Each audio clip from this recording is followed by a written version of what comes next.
The first time it happened was when I was a child. I didn't understand what was happening, why I couldn't move, or where those strange noises were coming from. At the time I thought I was just dreaming, but it wasn't quite like that. The second time it happened, I was incredibly scared. I tried as hard as I could to roll over on my side, or get out of bed, or even move a finger, but I couldn't. I was panic-stricken. My mind was racing with thoughts that I might never be able to move again. I wanted to scream, to call for help, to draw attention to myself, but it was impossible. Fear and anxiety were growing and had already turned into mental hysteria when I heard footsteps. Heavy and slow, they appeared somewhere in the hallway and approached my room. With a creak, the door opened and the footsteps gradually came near me. At that moment, I thought it was my dad putting on his shoes and coming to me, but I didn't know why. There was a brief silence, after which the footsteps moved to the desk, passing by my bed. I felt a slight chill, as if there was an open refrigerator nearby. Then there was the rustling of sheets of paper. Someone was leafing through the notebooks on the table. After a while, the rustling stopped. The footsteps grew farther away, until they disappeared somewhere in the corridor, as suddenly as they had appeared, and then I found the ability to move. I remember the surprised looks on my parents' faces when I asked them why my dad walked in on me with his shoes on, and why I couldn't move. After that incident, the sleep paralysis didn't bother me for quite a long time. However, years passed. I was grown up and living on my own, separate from my parents, and it started happening again. Everything happened according to the same scenario.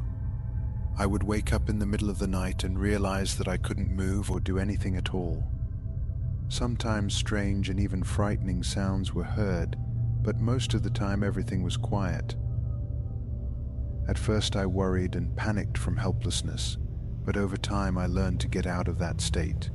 I realized that the only thing I could continue to do while paralyzed was to breathe. A few attempts to take a deep inhale and exhale usually bring me out of my sleep paralysis. However, sometimes it doesn't work right away and I have to lie there and breathe for a minute or more, but eventually it helps. At that point, I had finally gotten used to it and was completely comfortable accepting the fact that my body sometimes went into this state. But now there was another problem. In the morning, some objects were not where I had left them in the evening. I had a lot of work to do in those days, and I put it down to my absent-mindedness up to a certain point.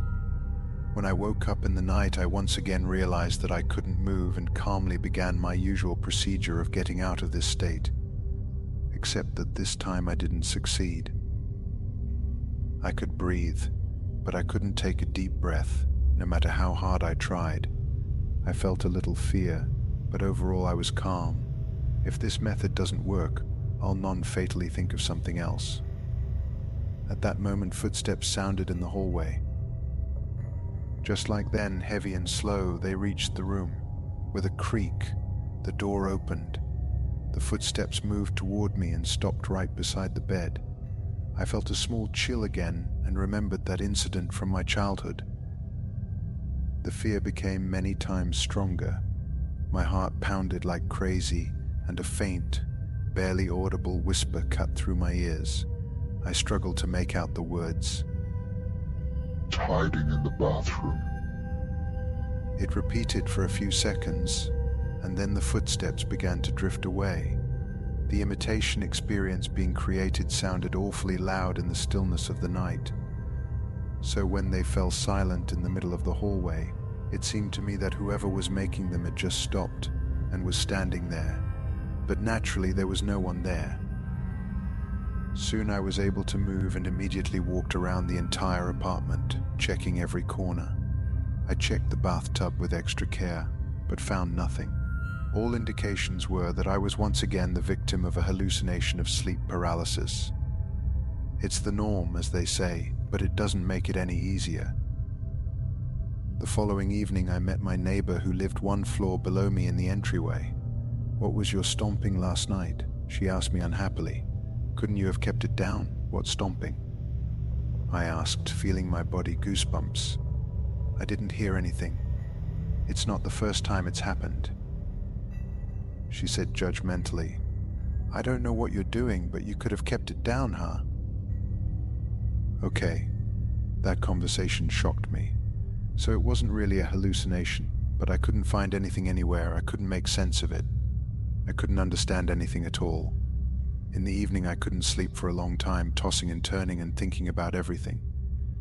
But eventually fatigue took its toll, and I passed out. Against the background of all the events that had happened, I had a real nightmare. In this dream, I was bathing in the bathroom under the shower and closed my eyes to wash my head and face. And when I opened them, I saw something creepy next to me. It was sitting in the other half of the cast iron tub and staring at me with bulging eyes.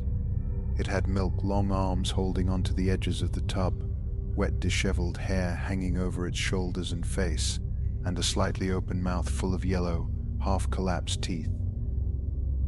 I woke up early in the morning, drenched in cold sweat. There was great fear in my chest, even my hands were shaking slightly. That morning I looked into the bathroom only for a moment, making sure no one was there and not daring to go in.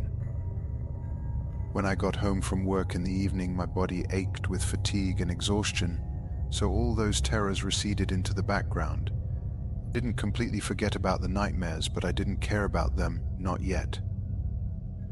At night, I had that damn dream again.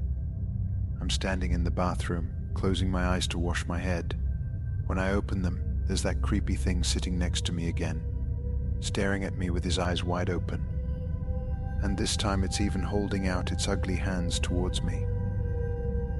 When I woke up early in the morning, I lay motionless for about 10 minutes, clutching at the blanket with my hands.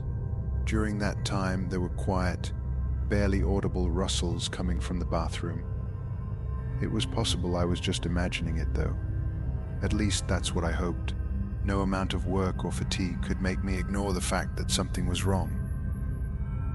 I still hadn't found anything in the bathroom, but I couldn't stay there for more than a few seconds. When I got home from work, I thought of nothing better than to make a quick trip to the bathroom to get some shampoo, then head to the kitchen and wash my hair right in the sink.